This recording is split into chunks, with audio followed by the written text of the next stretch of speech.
So I'm going to show you the software for DJI Naza on the computer.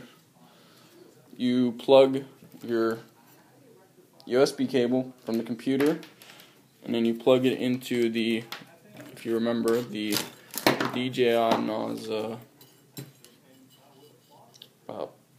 USB connector for your Naza. Make sure you have your battery plugged in, because it won't work correctly unless the quadcopter is on. And you're going to open it up on here.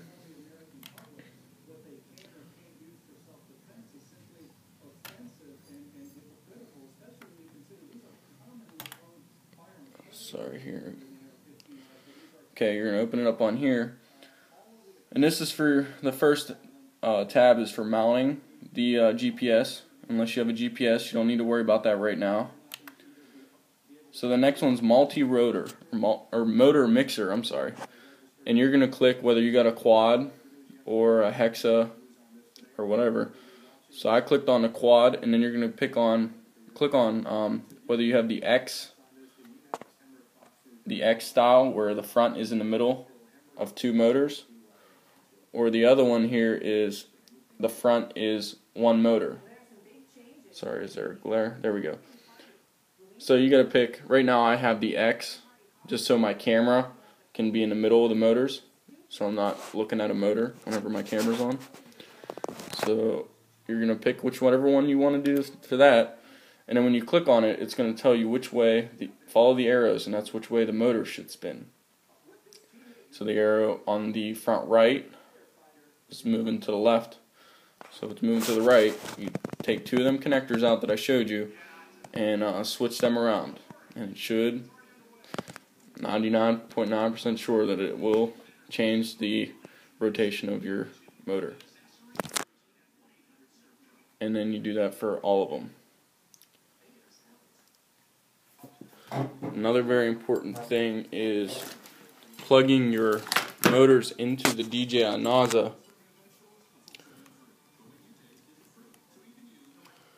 Is knowing which motors are 1, 2, 3, and 4. So, where's it at here?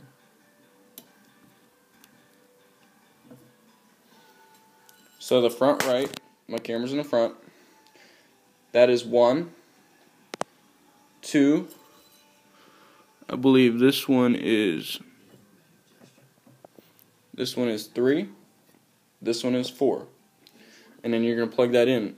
So M1, M2, M3, M4 when you plug it in your DJI Naza.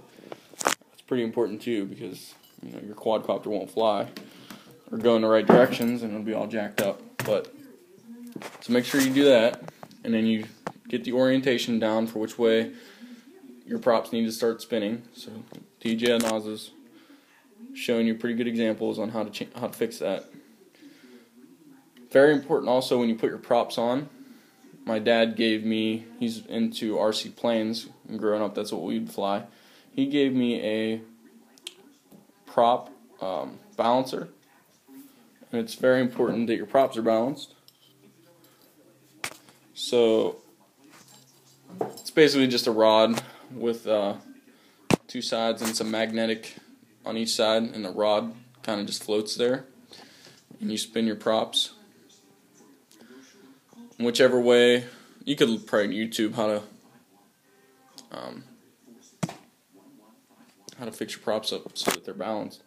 But if one side is too heavy, I just put a little piece of tape. You can probably see it.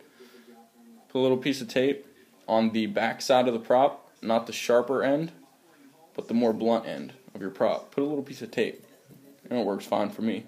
Some people sand it. I don't know. I don't recommend that, because if you sand too much, then you're going to go on this side and sand more, and then that's going to be too much, and then you're not going to have a prop left. So just put a little bit of piece of tape. It'll be fixed up.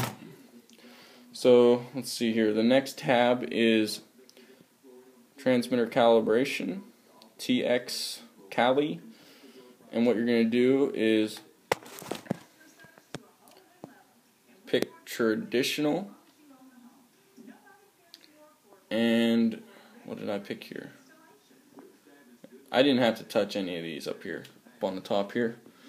I'm sorry my batteries are, I explain it, they're garbage now because I drained them too low. So I can't plug it in and actually show you, but this should be traditional. And then this side should be, I think it was immediately, but don't hold me to that. Make sure it should be, the default setting. So when you plug it in, it should already be clicked. I think it's immediately. Or is it intelligent? I'll say intelligent. But again, when you plug yours in, it should already be clicked. And then you're going to do, down here is where you're going to calibrate your sticks on your controller. So you hit start, and then you move all your controllers. It'll actually show you up here. Move them all in the max movements that they can do, like in circles and everything else. And then it should line them all up center. If any are, it'll show you that if any are going left or right, and they should be going right or left, just click right here and it'll hit reverse or normal. So if your sticks are going the wrong way, they should. Just click on these buttons and it'll fix it up.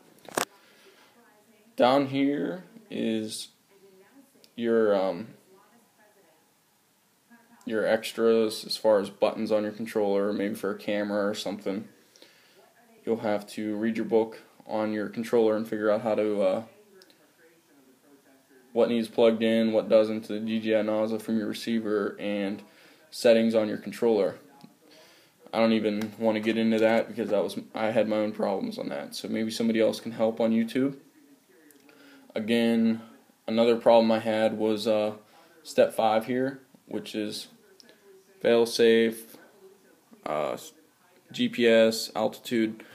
That you have to go on your receiver and change your settings for your toggle switches and figure out how to get that to altitude mode. If you don't have a GPS, you need to get it to altitude mode. And there's a lot of YouTube videos that I found that help me with that. So I will recommend going to somebody else's YouTube videos. I've seen a lot that help. Autopilot. Again, I think this is for GPS. I didn't change anything for this, and if you don't have a GPS, don't worry about it. Gimbals.